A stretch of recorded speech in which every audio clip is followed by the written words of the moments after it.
Operasi pecahan bentuk aljabar.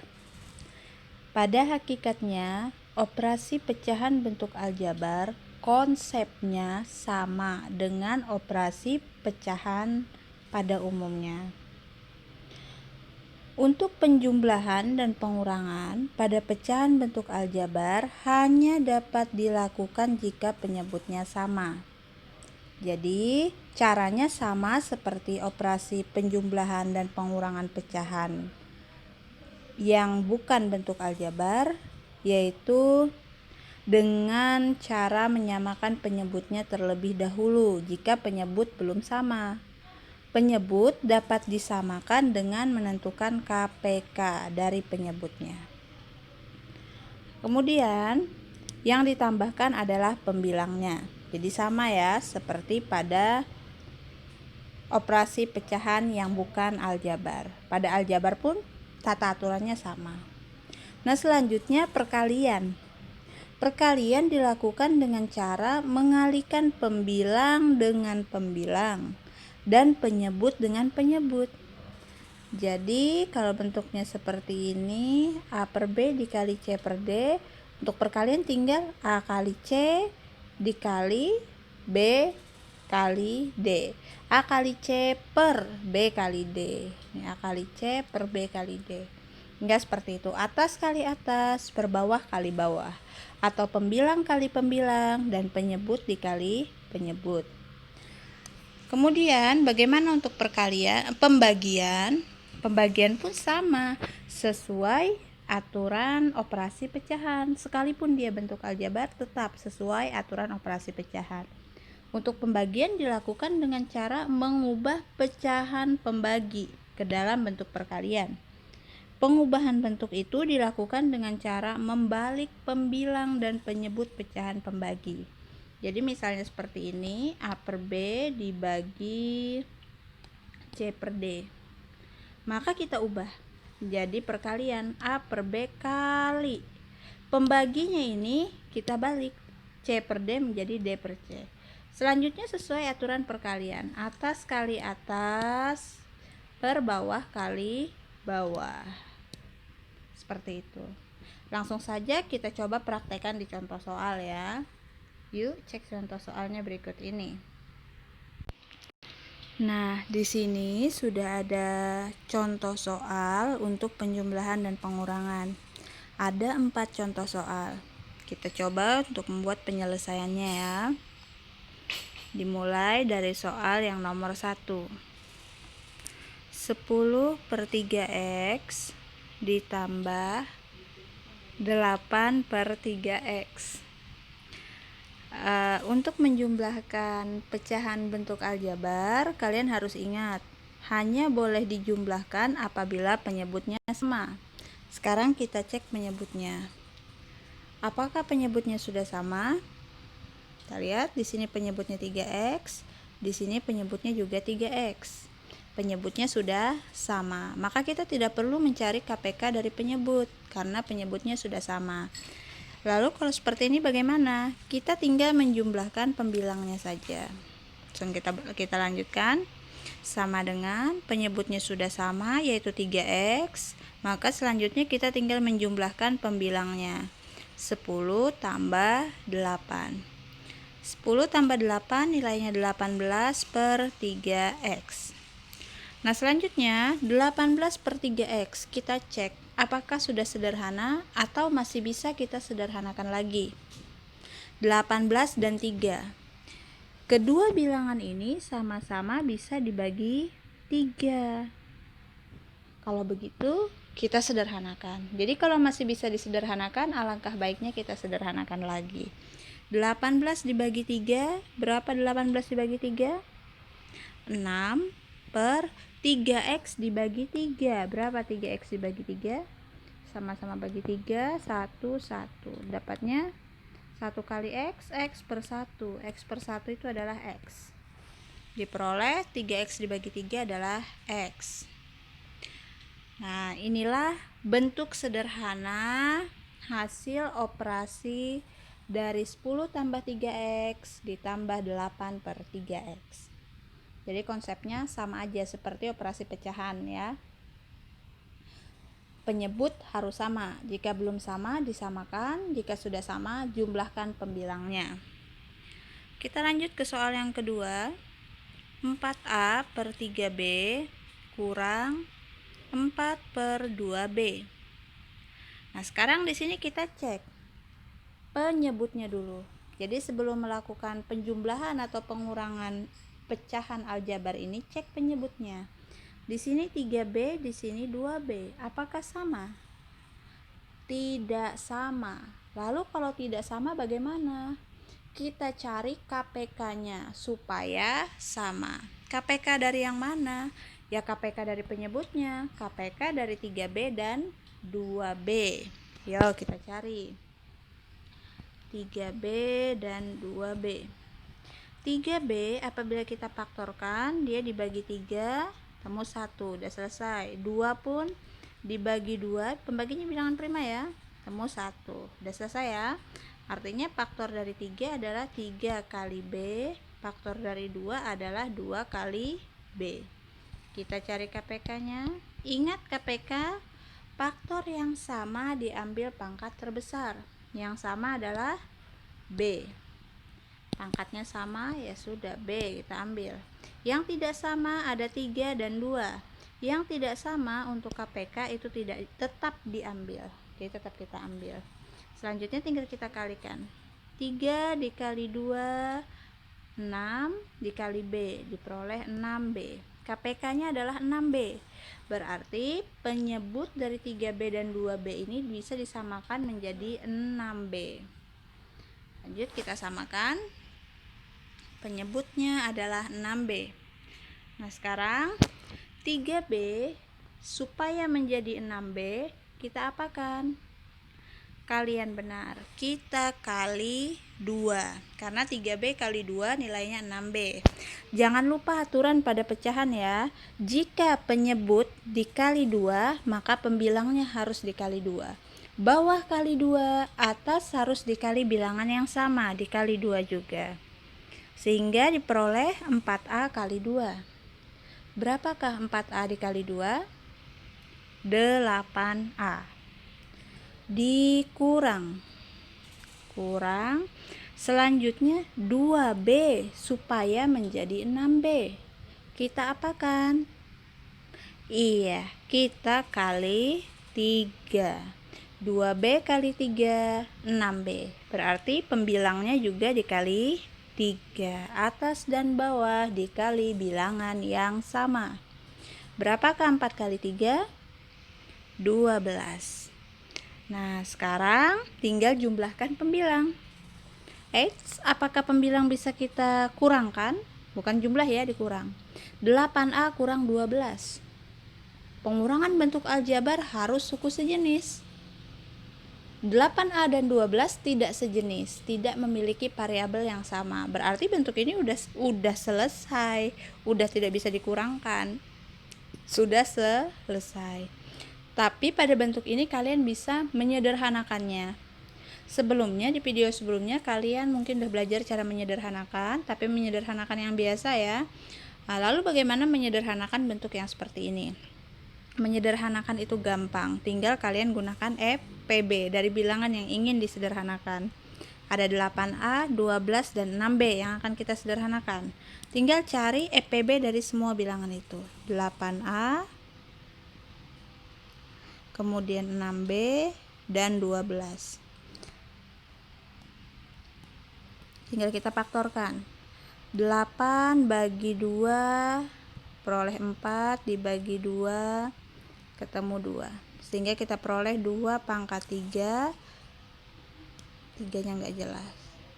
Dikali A. Ada A-nya di sini ya. Berikutnya 6B. 6 itu kalau difaktorkan menjadi bagi 2, temu 3. Udah prima nih. 2 kali 3 dikali B. Seperti 6B. Selanjutnya 12. Bagi 2 ketemu 6, dibagi 2 diperoleh 3. Berarti faktor dari 12 2-nya ada 2, berarti 2 pangkat 2 dikali 3. Kita cari EPB. Ingat syarat EPB ya, ambil faktor yang sama, hanya yang sama, pangkat terkecil. Yang tidak sama jangan diambil, hanya yang sama, pangkat terkecil. Mana yang sama di ketiga-tiganya? Adanya 2, sama semua punya 2. Ada 2 pangkat 2, 2 pangkat 3, dan 2 pangkat 1. Mana yang kita ambil? Tentu saja pangkat terkecil, yaitu 2 pangkat 1 atau 2. Selanjutnya bagaimana dengan 3A dan B? Tidak di semua bagian 3A dan B itu ada, maka tidak perlu kita ambil. 3 ada di sini sama, tapi di bagian atas nggak ada. Nggak perlu kita ambil ya. Jadi EPB-nya adalah 2. Berarti untuk menyederhanakan, maka semuanya ini kita bagi 2. 8 dibagi 2, 4A. Kemudian 12 dibagi 2, 6. 6B dibagi 2, ketemu 3B. Nah, itu bentuk sederhananya, tinggal kita tuliskan. Berarti 4A kurang 6 per 3B. 4A dibagi 2 ya, 12 bagi 2, 6. Dibagi 2, 3B. Nah, seperti ini bentuk sederhananya. Semoga bisa dipahami ya. Kemudian yang ketiga, 2A per 3C ditambah 2C kurang 6 per 12A. Sama, kita cek dulu penyebutnya. Di sini 3C, di sini 12A. Penyebutnya tidak sama. Kalau begitu kita cari KPK dari 3C dan 12A. 3 itu dibagi 3, 1, udah selesai. Kemudian 12 dibagi 2, kita peroleh 6. 6 bukan prima, kita lanjut lagi, bagi 2, ketemu 3. Udah selesai. Oh iya, bagi kalian yang kesulitan mencari KPK, silahkan cek video sebelumnya tentang cara menentukan KPK, baik itu KPK pada bilangan bulat atau KPK pada bentuk aljabar ya. Selanjutnya kita tentukan faktorisasinya. 3 itu difaktorkan menjadi 3, 3C menjadi 3 kali C, 12A menjadi 2-nya ada 2 kali, 3-nya 1 kali, berarti 2 pangkat 2 dikali 3 kali A. Lalu kita cari KPK. Pada KPK kita ambil faktor yang sama pangkat terbesar. Ada ya yang sama? Yang sama adalah 3. Dan 3. Pangkatnya sama, udah ambil 3 langsung. Terus yang tidak sama tetap kita ambil. Ada 2 pangkat 2. 2 pangkat 2 itu 4 ya. Dikali yang tidak sama lainnya ada A dan C. A, C. Kali A kali C. Sudah terambil semua? Ini udah kita ambil, udah, ini udah sama tadi ya, ini udah. Berarti udah kita ambil semua, tinggal kita hitung. 3 kali 4, 12 dikali A dikali C menjadi 12AC. Berarti penyebut dari 3C dan 12A itu bisa kita samakan menjadi 12AC. Buat di sini per 12AC. Selanjutnya kita cek 3C supaya menjadi 12AC diapakan nih? Harus kali berapa? Dikali berapa 3C supaya menjadi 12AC? Kalau kalian bingung mencari pengalinya, bagi aja ini dibagi ini, maka ketemu pengalinya. Kita coba 12AC dibagi 3C, sama-sama C kita buang. 12 sama-sama bisa dibagi 3 ya, dibagi 3 ketemu 1, dibagi 3 dapat 4. 12 bagi 3 itu 4. Sehingga di sini 4 kali A 4A per 1. 4A per 1 ya 4A. Berarti di sini dikali 4A. 3C supaya menjadi 12AC dia dikali 4A. Kali 4A. Karena yang bawah kali 4A, atas juga kali 4A.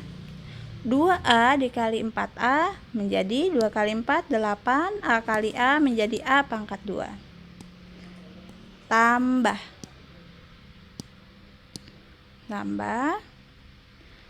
12A menjadi 12AC. Berarti diapakan? Dikali C. Kalau kalian bingung tinggal bagi aja 12AC dibagi 12A. Sama-sama A dibagi 12 juga sama-sama 1. Ketemulah 1 kali C, C per 1. Nilainya adalah C. Jadi dia dikali C. Karena yang bawah dikali C, maka yang atas pun juga dikali dengan C. Tapi hati-hati pada bagian ini. Bentuk ini ada 2 suku. 2C kurang 6 ada 2 suku. Dikali C, semuanya dikali C. Supaya menghindari kekeliruan dalam prosesnya, alangkah baiknya kita buat dalam kurung seperti ini. C kali 2C kurang 6. Nah, ini supaya lebih teliti.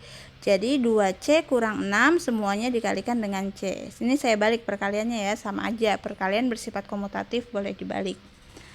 Selanjutnya kita operasikan 8A kuadrat ditambah, bagian ini kita distributifkan. C dikali 2C hasilnya 2C kuadrat. C dikali negatif 6, negatif 6C. Kita tuliskan di sini 2C kuadrat dikurang 6C. Jadi menghilangkan tanda kurungnya kita gunakan hukum distributif per 12AC. Ada suku sejenis enggak? Enggak ada suku sejenis ya. Karena sudah tidak ada suku sejenis, maka sudah selesai. Nah, sebenarnya bentuk ini masih bisa kita sederhanakan. 8A kuadrat, 2C kuadrat, 6C, dan 12AC itu bisa kita sederhanakan. Dibagi berapa kira-kira? Bagi 2. 8 bisa bagi 2, bagi 2, dibagi 2, dibagi 2. Silahkan kalian sederhanakan sendiri ya sebagai bahan latihan. Langsung saja kita lanjut ke soal yang keempat. 2 per A kurang 1 ditambah 4 per A tambah 2. Nah, mungkin kalian akan menemukan soal yang seperti nomor 4 ini. Bagaimana apabila penyebutnya itu seperti yang nomor 4? Udah sama belum sih penyebutnya? Ini A kurang 1, ini A tambah 2. Jelas saja, dua penyebut ini beda ya. Jadi kalau tidak sama, bagaimana menyamakan penyebut yang seperti ini? Dua bentuk ini sudah sederhana. A-nya linier, A juga linier, sama-sama pangkat 1 di sini. Ini udah sederhana. Kalau udah sederhana dan dia lebih dari satu suku, dua-duanya lebih dari satu suku, maka salah satu caranya adalah untuk menyamakan penyebutnya dengan dikalikan. Jadi penyebut yang ini dikali dengan penyebut yang ini. Tuh. A kurang 1 dikali A tambah 2. Selanjutnya, untuk pembilangnya, bentuk ini supaya menjadi seperti ini, dia harus dikali A tambah 2. Dengan begitu, bagian atas pun kita kalikan dengan A tambah 2. Kita kali dengan A tambah 2. Jadi yang bawah dikali A tambah 2, yang atas pun dikali A tambah 2. Kita tuliskan di sebelah sini ya, supaya lebih rapi. Ditambah. Tambah. Sekarang ini, A tambah 2 supaya menjadi seperti ini diapakan? Tentu saja dia dikali dengan A kurang 1. Berarti yang atas pun dikali dengan A kurang 1. Kita tuliskan di sini 4 dikali A kurang 1. Selanjutnya tinggal kita distributifkan. 2 kali A, 2A, 2 kali 2, 4. Supaya tanda kurungnya hilang, maka kita distributifkan. Tambah 4. Nah, selanjutnya, ini juga kita distributifkan. 4 dikali A, hasilnya adalah 4A. 4 dikali negatif 1, hasilnya berapa 4 kali negatif 1? Negatif 4. Teliti sama tandanya ya. Per bagian bawah ini boleh dituliskan seperti ini atau boleh juga dia dijabarkan dengan didistributifkan seperti ini. A kali A kali 2, kemudian negatif 1 kali A, negatif 1 kali 2. Serah ya yang mana enaknya, atau jika dia pilihan ganda sesuaikan dengan keperluan di pilihan jawaban. Kadang ada yang mengalihkan hingga selesai, ada pula yang tetap bentuknya seperti ini. Sekarang kita lanjut. Lihat pembilangnya. Apakah ada suku sejenis? Ada yang sejenis ya, 4A dan 2A. Maka kita kumpulkan suku sejenis. 2A ditambah 4A. Kita peroleh 6A. Kemudian ada lagi yang sejenis, konstanta dan konstanta 4 dan negatif 4. 4 kurang 4, 0. 4 dikurang 4, 0. Maka tidak perlu kita tuliskan. Selanjutnya, penyebutnya adalah A kurang 1 dikali A tambah 2. Nah, seperti ini. Sudah selesai. Seperti inilah penyelesaian untuk soal yang keempat. Semoga bisa dipahami ya. Jadi ingat, pada penjumlahan dan pengurangan operasi pecahan bentuk aljabar, caranya itu penyebut harus sama. Jika sudah sama, tinggal kita jumlahkan atau kurangkan pembilangnya. Jika belum sama penyebutnya, maka kita samakan dengan mencari KPK. Seperti itu. Bisa dipahami? Sekarang kita lanjut ke contoh perkalian pecahan aljabar dan pembagian pecahan aljabar. Berikut ini ada contoh untuk cara menyelesaikan perkalian dan pembagian pecahan bentuk aljabar. Di sini sudah ada 2 contoh. Kita buat penyelesaian untuk 2 contoh soal ini. Yang pertama, 4A per 3B dikali 3 per 2AB. Sesuai dengan aturan perkalian pecahan yang telah saya sampaikan di awal tadi, jadi caranya tinggal atas kali atas, per bawah kali bawah, atau pembilang kali pembilang dan penyebut kali penyebut. 4A dikali dengan 3, kemudian 3B dikali dengan 2AB. Sehingga diperoleh 4A kali 3 itu 12A per 3B dikali 2AB menjadi 3 kali 2, 6. A, B-nya ada B kali B menjadi B pangkat 2. Nah, menjadi seperti ini. Selanjutnya, bentuk ini bisa kita sederhanakan. Sama-sama dibagi A. Dapat 1. Ini juga 1. Selanjutnya 12 dan 6 sama-sama bisa dibagi 6. 6 bagi 6, 1. 12 dibagi 6, 2. Tinggal kita kalikan. Yang atas khusus atas, bawah ya bawah. 2 kali 1 adalah 2 per 1 kali 1, 1 kali B pangkat 2 diperoleh B pangkat 2. Nah, seperti ini, udah sederhana. Atau perkalian ini juga bisa kalian selesaikan dengan cara penyederhanaan, dengan cara dicoret satu pasangan di atas dan satu pasangan di bawah, seperti cara penyederhanaan yang pernah saya sampaikan pada video sebelumnya. Sama-sama bisa dibagi 3. Kita lihat 4A per 3B dikali 3 per 2AB. Nah, di sini pada pembilang ada 3, pada penyebut juga ada 3. Artinya atas dan bawah sama-sama bisa dibagi 3. Ingat ya, pasangannya 1 di atas, 1 di bawah. Bagi 3 ini ketemu 1, ini juga dapat 1. Selanjutnya ada lagi pasangan yang bisa kita bagi, yaitu sama-sama dibagi A. 1 di atas, 1 di bawah. Dibagi A, dapat 1, dibagi A, dapat 1. Ada lagi enggak? Masih ada 4 dan 2. Sama-sama bisa dibagi berapa 4 dan 2?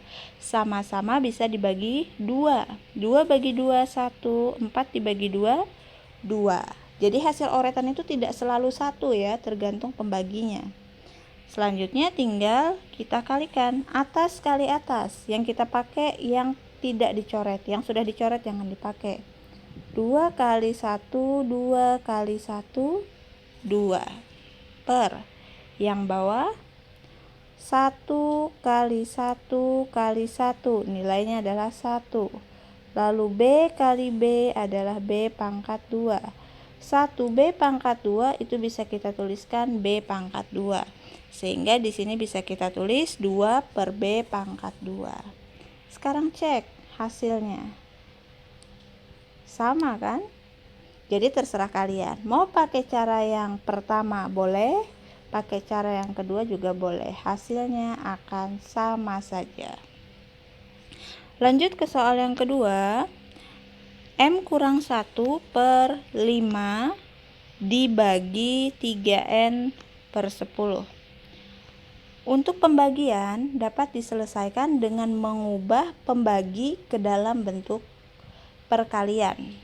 Yang depan kita tuliskan tetap per 5. Ini persis caranya seperti pada pembagian pecahan walaupun bentuknya bukan aljabar. Jadi pada bentuk aljabar atau bukan aljabar, aturannya itu sama. Hanya saja pada aljabar itu ada embel-embel variabel ya. M kurang 1 per 5, kemudian bagi, kita ubah menjadi kali. Ketika diubah menjadi kali, pembaginya ini kita balik. 3N per 10 kita balik menjadi 10 per 3N. Selanjutnya tinggal kita selesaikan. 5 dan 10 sama-sama bisa dibagi 5. Di sini saya pakai cara penyederhanaan. Kalau kalian tidak mau pakai penyederhanaan, langsung dikali saja juga boleh. Kenapa pakai penyederhanaan? Supaya mudah aja ya. Jadi objek yang kita gunakan itu lebih sederhana, bilangannya lebih kecil. 5 dibagi 5, 1, 10 dibagi 5, 2. Ya, tinggal kita kalikan. M kurang 1 dikali dengan 2. Bisa kita tuliskan seperti ini. 2 kali M kurang 1. Perkalian boleh dibolak-balik. Per penyebutnya 1 kali 3N, 3N. Sama dengan bagian ini kita distributifkan. 2 kali M, 2M. Selanjutnya 2 kali negatif 1, negatif 2. 2M kurang 2 per 3N. Nah, seperti ini. Inilah hasil pembagian bentuk aljabar. Di mana bentuk aljabarnya berupa pecahan. Jadi caranya sesuai aturan operasi pecahan. Semoga bisa dipahami. Perbanyaklah berlatih agar kalian lebih paham tentang operasi pecahan pada bentuk aljabar ini. Demikian, semoga bermanfaat.